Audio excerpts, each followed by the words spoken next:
Hello everyone, don't be deceived. I know it looks like I'm back in England, but I'm actually not. I'm actually in the English Pavilion over in Epcot, in Epcot's World Showcase actually. And I often get asked about the authenticity of the British Pavilion here in Epcot, so I thought you and I could spend some time together today and we'll go around and have a closer look at the English Pavilion at Epcot.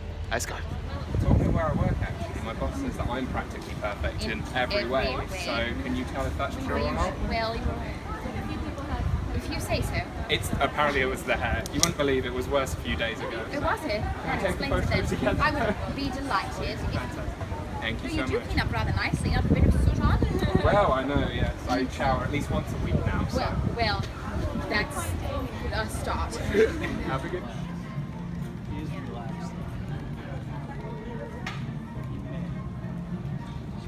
Okay, so the outside facades of the building are actually pretty accurate. They remind me of being in my little village that I grew up in England. Like we had those like thatched roofs that are a complete fire hazard, but you know, they look really nice. So the only thing I'd say though is it's like a concentration of English stuff in one place. So it's not like a true representation, but you would see everything just a bit more spread out and surrounded by more like up-to-date things. So I'm gonna head into this store now and see what they've got to offer in there.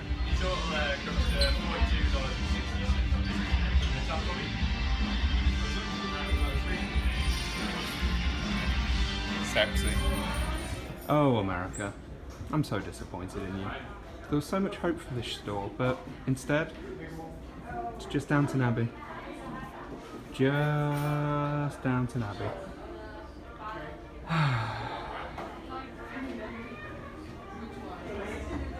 This stuff's pretty cool, and this is actually like really accurate of what you would see like for sale in London in like the small carts at the side of the road. So yeah, I quite like this. And then if I go around the corner here, there's something that caught my eye a little bit earlier.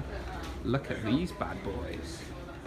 London wine glasses. These are completely impractical to actually drink anything out of because they're covered in glitter, but they look really nice. So if you wanted something just to put on the mantelpiece to dress up the house a bit, they're perfect.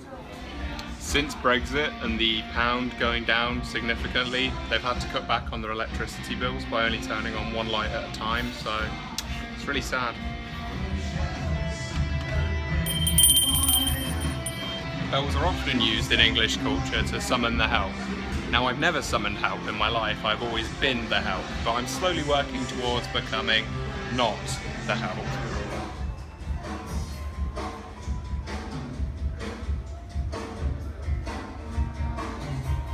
Okay, now we're talking. This is the good stuff. Look at these just here. These are Terry's chocolate orange, and they're absolutely amazing. Really nice chocolate. So these in England will cost me around 60 pence, which is around $1. But in Freedom units, we're talking $2.95. That is crazy.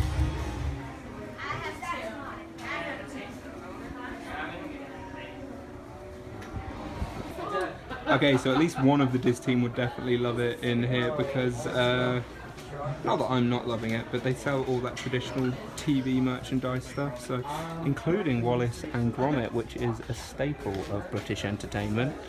So if I keep going around here, we should see merchandise from the worst TV show in the world. There it is, Doctor Who.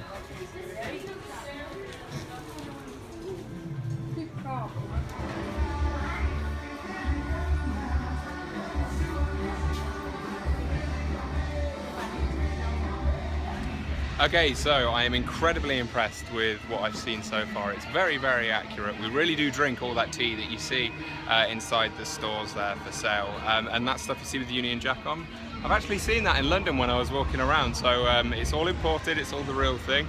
And so far, you know, it's pretty accurate. Obviously, the gods knew we were coming today because nothing would be more authentic than rain. And I don't know if you can see, there we go, but it's getting very grey and overcast. So what I'm thinking of doing now is heading into this place, the Rose and Crown, and having a traditional pint.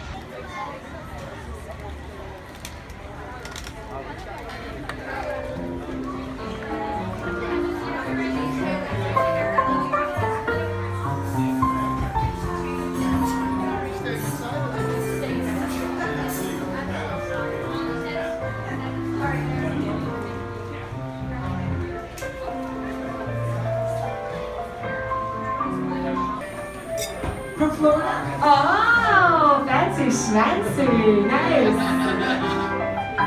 Well, Lisa, oh my goodness, I'm glad you said hello. A very special musical enterprise of photos. I'm so very glad, well, Lisa, that you're here.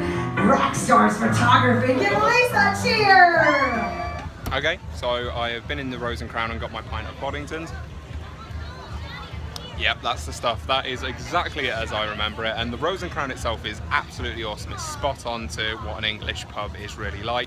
It would be a carbon copy of an English pub if there was more drunk people, but people in America tend to be a little bit more well behaved. So the English Pavilion as a whole is pretty accurate. I would just say parts of it are more like a caricature of what England's like rather than you know, what it's actually like itself. So I'm going to go back inside, get another drink, and think about the rest of my day. I'll see you all later. It's the Queen. She wants to know when I'm coming home. England's fallen apart since I left. Brexit.